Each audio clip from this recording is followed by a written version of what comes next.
안녕하세요. 김슬아입니다. 19대 국회 입법 성과와 남은 과제를 점검해보고 있는 한눈에 보는 19대 국회 법률. 벌써 세 번째 시간인데요. 오늘은 기업들의 지배구조에 대한 이야기를 함께 나눠보려고 합니다. 우리나라 경제를 바치고 있는 기업들. 그중에서도 큰 비중을 차지하면서 동시에 큰 책임을 가지고 있는 대기업들. 지난해에는 롯데그룹 사태가 전 국민적 관심을 받으면서 대기업의 지배구조 개선에 대한 논의가 활발히 진행되기도 했는데요. 기업들이 건전한 구조를 가지고 건강하게 성장할 수 있도록 하기 위한 방안과 관련 법에 대해 함께 살펴봅니다. 이번 사태는 그룹이 성장하는 과정에서 지배구조 개선과 경영 투명성 강화에 더 많은 노력을 기울이지 못해 벌어진 일입니다. 지난해 롯데가의 순환 출자로 대기업 지배구조가 또다시 도마 위에 올랐는데 오랫동안 논의돼 왔던 대기업들의 순환 출자 제한 문제. 소수의 지분을 가진 대기업 총수일가들이 기업 집단 전체를 지배하는 문제를 좀 해결을 해야 될 필요가 있었고 2013년 동양그룹 부실 사태 이후 활발해진 법 개정 논의. 2013년 12월 신규 순환출자 금지법 국회 통과. 그리고 지난해 말 발표된 신규 순환출자 제한 가이드라인까지. 기업들의 건전한 지배구조 확립을 위한 국회의 노력과 신규 순환출자 금지 관련 법률에 대해 살펴봅니다.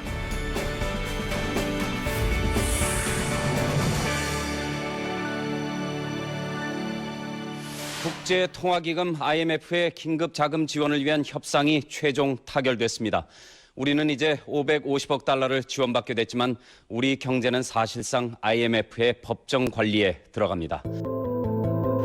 지난 1997년 IMF 금융위기 이후 기업 부채 비율을 200% 미만으로 제한하게 됐고 많은 기업들이 구조조정 과정에서 새로운 회사를 인수하거나 승계하며 도입하게 된 순환출자.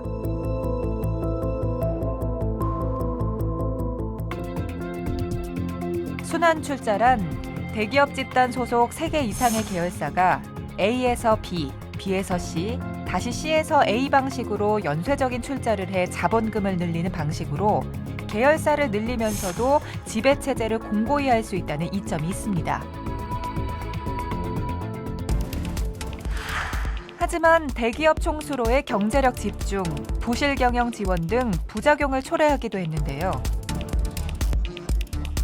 순환출자가 많이 생긴 것은 사실은 1997년 경제위기 이후에 일부 재벌 그룹들이 분할하거나 아니면 상속하는 과정에서 약해진 경영권을 강화하기 위한 방편으로서 순환출자가 많이 사용되었습니다. 순환출자는 상호출자의 연장이라고 할 수가 있죠. 두 기업, A기업과 B기업 사이에 서로 주식을 사고 팔고 하는 식으로 해서 실제 돈은 들어가지 않으면서 의결권은 행사할 수 있게 만드는 것이 상호출자인데 그러한 상호출자는 1986년 공정거래법이 개정되면서 금지되었었습니다. 그런 금지된 상호출자를 피하면서 순환출자를 통해서 경영권을 확보하는 과정이었는데요. 회사 돈으로 서로 돌려막기를 하면서 의결권이 발생하게 되고 그 의결권을 총수 일가가 장악함으로써 회사의 경영이 비정상적으로 흐르게 되고 여러 가지 부조리한 일들이 생겨납니다.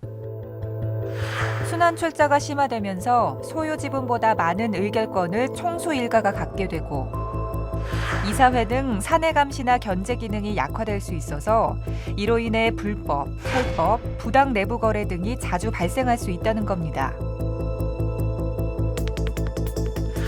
또한 순환출자 고리로 연결된 계열사 한 곳에 문제가 생기면 그룹 전체에 영향을 미친다는 약점도 있는데요. 지난 2013년 발생한 동양그룹 사태가 대표적입니다. 가장 최근에 이제 몰락한 그룹 중에 하나가 동양그룹인데요. 동양그룹은 이제 동양그룹 내에 금융회사들이 있고 시멘트 등을 제조하는 비금융 계열사들이 있습니다. 여러 가지 이제 산업이 안 좋은 상황에서 이제 비금융 계열사들이 부실화됐고요. 그 과정에서 그 회사들을 지원하기 위해서 금융회사들이 동원이 되었습니다. 근데 이 금융회사들 내부에는 또 순환출자 고리로 연결이 되어 있었고요. 그 과정에서 투자자들을 모아서 그 돈을 부실한 계열사들에게 투자했고 그것의 책임이 결국은 금융회사까지 이전이 됐고요. 그 금융회사들은 또 순환출자 고리로 연결되어 있었기 때문에 결국은 그룹 전체가 해체되는 그런 상황이 직면하게 되었습니다.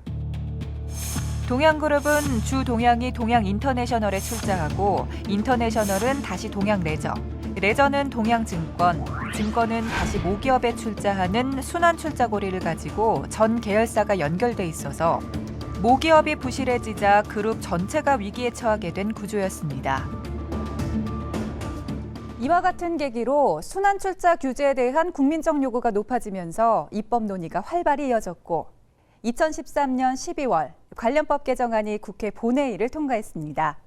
신규 순환출자를 금지한 개정 법률의 내용 먼저 자세히 살펴보겠습니다.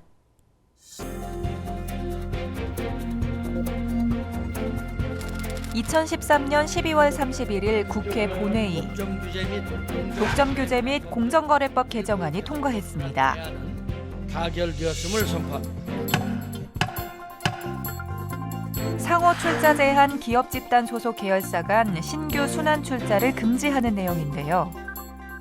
우리나라 경제 성장이 정부 주도와 이제 대기업 중심으로 해서 이루어져 왔는데 특히 이제 2008년도에 글로벌 금융위기 이후로 어떤 양극화 문제라든지 이런 문제가 많이 대두가 됐었습니다. 그래서 이에 대한 어떤 반성이라든지 또 국민적 요구를 해결하기 위해서 19대 국회 임기가 시작되면서부터 의원님들이 그 많은 해결책을 제시를 했는데 그중 하나가 신규 순환출자 금지 문제였습니다. 상호출자 금지를 위하는 수단으로서 순환출자를 해왔었기 때문에 그 문제를 금지를 하도록 하는데 그러면 기존의 순환출자를 유지했던 것까지 다 해소를 해야 되는 게 원칙이긴 하겠지만 그러다 보면 경제에 큰 부담이 또 있을 수도 있는 현실적인 문제가 있었습니다. 그래서 기존에 있던 순환출자 같은 경우는 공시를 통해서 기업들이 이제 자발적으로 좀 개선 좀 했으면 좋겠다 하는 취지에서 공시제도를 유지를 하도록 하고 다만 신규로는 이제 순환출자를 하지 못하도록 이렇게 했습니다. 개정된 법률의 주요 내용은 우선 자산 5조 원 이상의 대기업 집단 소속 계열사 간 신규 순환출자를 금지하는 것입니다. 이로 인해 신규 순환출자 금지 규정 위반 시 주식 처분 명령 등 시정 조치 및 과징금을 부여받게 됐는데요. 주식 처분 명령을 받은 날부터 순환출자를 형성, 강화한 주식 전부에 대한 의결권 행사가 금지되고 이를 위반 시에는 3년 이하의 징역 또는 2억 원 이하의 벌금형에 처해집니다. 또한 기존 순환출자를 포함한 순환출자의 자발적 해소를 유도하기 위해 상호출자 제한기업 집단에 속하는 회사는 순환출자 현황을 공시해야 합니다.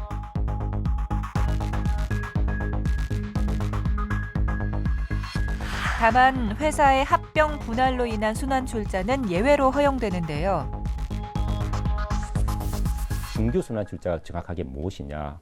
아예 없는 순환출자가 생기는 것은 분명히 신규 출자인데 기존에 있던 순환출자가 합병이나 인수에 통해서 강화되거나 그것을 통해서 새로 생기는 것은 그럼 어떠할 거냐 이런 문제가 되죠. 그러니까 주식을 새로 취득하는 것이 아니라 주식은 그대로 가지고 있는데 회사의 분할 합병을 통해서 순환출자가 만들어지거나 강화되는 것 이것이 문제가 됐었죠. 그래서 이것은 예외 조항으로 넣어서 그것도 금지하긴 하되 발생했을 경우 일정 유예 기간을 주고 해소하도록 하라. 그런 것으로서 이제 예외 조항이 들어갔던 것입니다. 그래서 이러한 예외 조항과 함께 신규 순환출자를 금지함으로써 회사의 소유 지배 구조가 악화되는 것을 막기로 한 것입니다. 신규 순환출자 금지 예외 조항을 살펴보면 기업의 사업 구조 개편 등 정상적 기업 활동에 대해서는 예외로 허용하는데요. 먼저 사업 구조 개편 과정에서 불가피하게 형성되는 신규 순환출자는 예외로 허용하고 6개월의 해소 유예 기간을 부여합니다. 또 기업의 정당한 권리 행사 과정에서 형성되는 순환출자도 예외로 허용하고 6개월에서 1년의 해소 유예 기간을 부여합니다. 이번 신규 순환출자 금지 법제화는 시장 경제의 건전한 발전을 위한 대기업 집단 규율 체제의 큰 틀을 구축했다는 의미를 갖습니다. 신규 순환출자 제한을 통해 기업들의 지배구조를 건전하게 조성하고자 한 것이 법률 개정의 취지인데요. 2014년 7월 법률의 첫 시행 이후 약 1년 6개월. 그렇다면 법률 개정 이후 기업들의 순환출자 고리가 해소되는 효과를 거두고 있을까요? 그 실태를 살펴보면서 향후 필요한 조치들을 점검해 봅니다. 법 시행 이후 여러 기업들이 순환출자 고리 해소를 위해 노력해왔고 또 상당한 성과를 보이기도 했습니다. 특히 지난해 7월 형제 간 경영권 다툼과 함께 순환출자 문제가 불거진 롯데그룹. 기존 롯데그룹의 지배구조를 살펴보면 계열사들이 서로가 서로에게 출자하며 400개가 넘는 복잡한 순환고리로 연결돼 있는 것을 확인할 수 있었는데요. 이에 신동빈 회장이 지난해 국정감사 자리에 직접 출석해 순환출자 고리 해소에 대한 의지를 표명하기도 했습니다. 순환투자 고리에 대해서 80% 없애는 것은 연말까지 하고 우리가 성장해온 과정에서 그 미진한 부분이 있으면 앞으로 그 부분에 대해서 개선하겠습니다. 이후 실제로 호텔 롯데가 롯데쇼핑 등 3개 계열사 보유 주식을 매입해 수백 개의 순환출자 고리를 끊었는데요.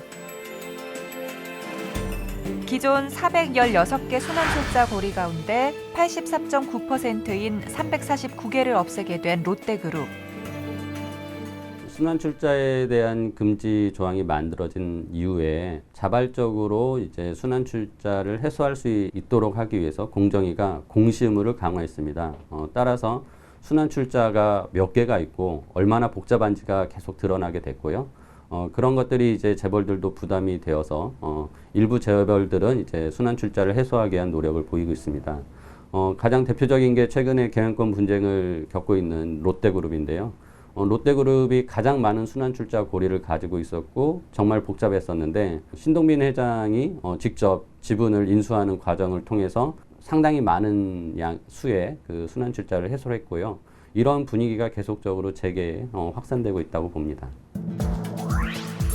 실제로 신규 순환출자 금지법 시행 이후 대기업들의 순환출자 고리 수는 급격히 감소해 지난해 10월에는 총 94개로 법 시행 이전보다 무려 97,564개나 감소했습니다.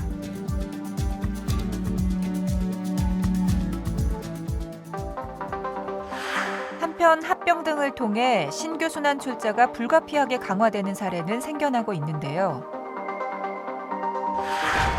삼성물산과 제일모직의 합병에 따른 순환출자 고리 강화.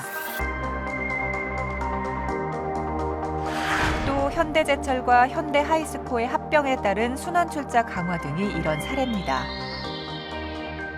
최근에 순환출자와 관련해서 언론에 많이 이야기된 것이 삼성물산과 제일모직의 합병으로 인해서 순환출자가 생긴 것이고 실제로는 강화된 것입니다. 또 현대자동차그룹이 현대하이스코와 현대제철이 합병을 함으로써 기존의 순환출자가 강화된 것이 알려졌죠. 이것이 바로 신규 순환출자에서 분리 또는 합병에 의해서 발생하는 순환출자에 해당하는 것입니다. 그래서 거기에 대해서는 일정한 유예기간을 두고서 해소하도록 했었는데 해소 시점이 완료되면 거의 다가오면서 알려지고 문제가 된 것입니다. 특히 대기업 계열사 간 합병을 하는 경우에는 개별 사례에 따라서 순환출자 고리가 다양하게 변할 수 있어서 순환출자 규정 위반 여부를 따지기 위해선 구체적인 기준이 필요했었는데요. 이에 공정거래위원회는 지난해 말 법 집행의 불확실성을 해소하기 위해 신규 순환출자 금지제도 법 집행 가이드라인을 발표했습니다. 그 내용을 살펴보고요. 건전한 기업 지배 구조를 만들어가기 위한 근본적인 대책들도 함께 짚어보겠습니다. 공정거래위원회는 2015년 12월 28일 합병 관련 신규 순환출자 금지 제도에 대한 법 집행 가이드라인을 발표했습니다. 신규 순환출자 금지 제도는 2014년 7월 25일 날 시행이 됐으나 아직까지 공정거래위원회의 법 집행 사례가 없습니다. 최근에 삼성의 어떤 제일모직과 삼성물산 합병건이 있었지만 향후에도 이러한 어떤 합병을 통한 다양한 순환출자 변동 사례가 나타날 수 있다고 보아 가이드라인을 마련하였고 이를 통해 법 집행의 통일성과 예측 가능성을 제고하고자 하였습니다. 향후 공정위는 근본 마련된 법 집행 가이드라인을 기준으로 합병 과정에서의 신규 순환출자 발생 여부를 면밀히 검토하고 법 위반 행위 발생 시 관련 법에 따라 조치할 계획입니다.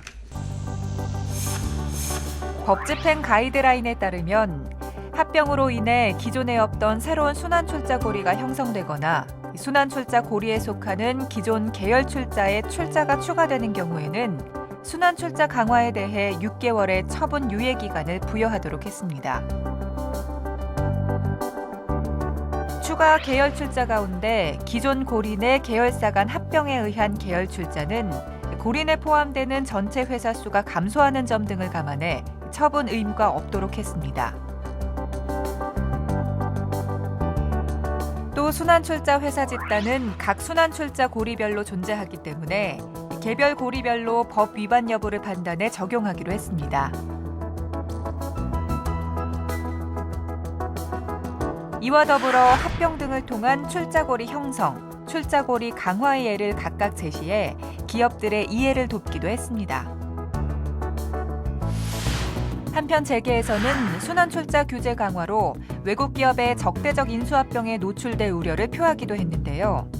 별도의 경영권 방어 수단이 필요하다는 것이 재계의 의견. 순환출자에 대한 논의는 이제 경영권 방어 장치로 만약에 그 제도를 본다면 우리나라가 과연 적대적 M&A가 일어날 가능성이 있느냐, 즉 외국 투기 자본에 의해서 기업 가치를 파괴하는 그런 적대적 M&A가 일어날 가능성이 있느냐 없느냐의 어떤 논의와도 좀 연결이 되는데 사실 가능성은 아무도 모릅니다. 언제든지 적대적 M&A 가능성이 단 1%라고 해도 기업들은 그거를 방어하기 위해서 사전적으로 장치를 마련할 수밖에 없습니다. 좀 더 만약에 순환출자를 해소하려고 한다면 적어도 기업들한테 거기에 대한 대안 장치로서 차등 의결권이라는 게 외국에서는 많이 사용하고 있습니다. 주식은 하나지만 의결권은 좀 많이 갖는 개념이 바로 이제 차등 의결권 개념이고 경영권을 안정화시켜서 장기적인 관점에서 마음 놓고 경영을 할 수 있는 그런 제도적인 보완 장치들이 마련된 다음에 순환출자 해소 문제도 좀 진전이 있지 않겠나 이렇게 보고 있습니다. 미국의 많은 기업들은 차등 의결권 제도를 도입해 운영하고 있습니다. 차등 의결권 제도는 대주주와 일반 주주에게 주식의 종류에 따라 의결권을 다르게 부여해 1주 1의결권이라는 공식을 적용하지 않는 제도인데요. 구글, 페이스북, 포드 자동차 등은 차등 의결권을 통해 창업주에게 슈퍼 의결권을 부여하고 있습니다. 이를 통해 안정적인 경영권 확보가 가능해 장기적인 안목에서 기업을 운영할 수 있다는 평가가 있는데요. 구글 창업주들은 차등 의결권은 단기 이익을 쫓는 금융자본의 경영 간섭을 배제하고 기업의 장기 전략을 실현 가능케 한다고 주장하기도 했습니다. 하지만 무엇보다 우리나라에서는 경영진의 전횡을 막을 수 있는 제재 수단 마련이 우선이라는 목소리가 높습니다. 소액 주주들이 경영을 감시할 수 있는 시스템이 필요하다는 건데요. 미국이나 유럽 같은 경우에는 소액 주주들이 기업의 경영진을 감시할 수 있는 여러 가지 장치들이 제대로 마련이 되어 있고요. 특히나 사회이사 제도가 제대로 안착이 되어 있기 때문에 회사 내에서 지배주주나 대주주 또는 최고 경영자가 불법적인 행동을 하는 것이 쉽지가 않습니다. 그 과정에서도 만일 문제가 발생한다면 그 문제를 발생시킨 이사에 대해서는 책임을 물을 수 있는 주주대표 소송 제도가 제대로 또 안착이 되어 있기 때문에 엄한 책임을 물을 수 있도록 하기 때문에 이사들이 불법행위 등이나 전횡적인 경영을 하지 않는 그런 시스템이 갖춰져 있다고 봅니다. 미국은 1940년대부터 투자회사법을 통해 이사회 구성원 중 총 40% 이상이 회사와 이해관계가 없어야 한다고 규정했고 1960년부터 상장기업의 사회이사 선임을 의무화해 경영진의 불법 행위를 최소화할 수 있는 장치를 마련했습니다.